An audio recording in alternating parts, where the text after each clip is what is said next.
We said that earlier biodiversity, or the variety of living species in an area, depends on the carrying capacity of a habitat.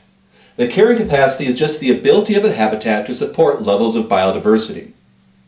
We also said that habitat loss, degradation, and fragmentation all reduce carrying capacity and biodiversity. Habitat degradation is when a habitat is not lost, but its ability to support species is reduced. Habitat fragmentation is when a habitat is broken into smaller, isolated chunks. The habitat is fragmented or broken into pieces. Habitat loss, degradation, and fragmentation reduce carrying capacity and biodiversity, reducing the resiliency of an ecosystem as well as reducing ecosystem services.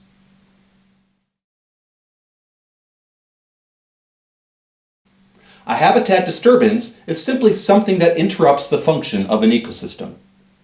Habitat disturbances can be human or natural. So for example, a forest fire, a tornado, or a volcano would all be examples of a habitat disturbance that is natural. Human-caused habitat disturbances tend to be road building or construction of buildings, or destruction of habitat to build a subdivision or a parking lot.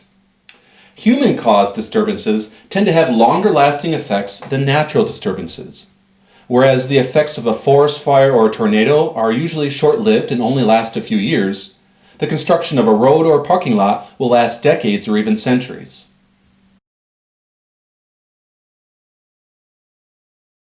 Disturbances are very different from succession. Succession is the gradual change in the variety of species found in a habitat over time. This is natural and it's good. It can increase biodiversity in an area by having pockets of different areas of succession within an ecosystem. A disturbance is a rapid change in a species makeup in a habitat, whereas a succession is a gradual, slow change of species. Let's consider an example of a 100-acre forest that we're showing here as a green rectangle. And let's say there's a plan to build a road right down the middle of this ecosystem. And so as they do so, they clear out this entire area, separating what was a 100-acre forest into, let's say, two 45-acre forests with another 10 acres for a road in the middle. We still have 90% of the habitat area that we had originally, but we're going to reduce biodiversity by a lot because we're separating these two habitats into two areas. Because we now have this road going down the middle, the species on this side cannot get access to the water on this side. Species on this side cannot get access to the berries on that side.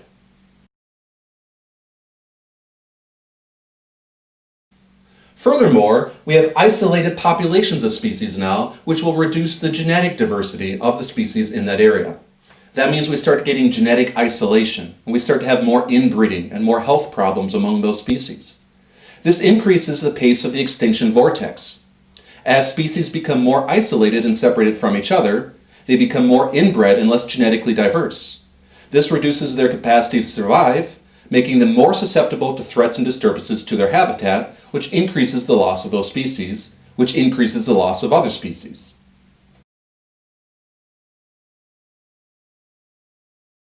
We should also note that fragmenting this habitat into two pieces increases the amount of edge and reduces the amount of interior. Habitat edge is the outside of the habitat, habitat interior is the inside. Generally, a habitat interior has higher biodiversity than the habitat edge. The habitat edge is usually more susceptible to habitat disturbances, like disease or fires or things like that. The habitat interior is more protected. However, if we build a road in the middle, we're now eliminating all of this interior as well to a very narrow strip in the center. And all of this will be habitat edge. One strategy to improve habitat biodiversity when habitat is fragmented are habitat corridors. A habitat corridor is just a connection between two fragmented habitats. And so if we had some kind of connection between this fragment and this fragment, the thing connecting them would be the habitat corridor. Habitat corridors enable species to move back and forth between habitat fragments, reducing genetic isolation and improving biodiversity. The island biogeography model says that the more connected and larger that habitats are, and the closer they are to each other, the greater the biodiversity. It also says that the more fragmented, the smaller, and the more disconnected habitats are, the lower the biodiversity. If we want to improve biodiversity in habitats, We have to make sure that they are as large as possible, as connected as possible, and as close to each other as possible.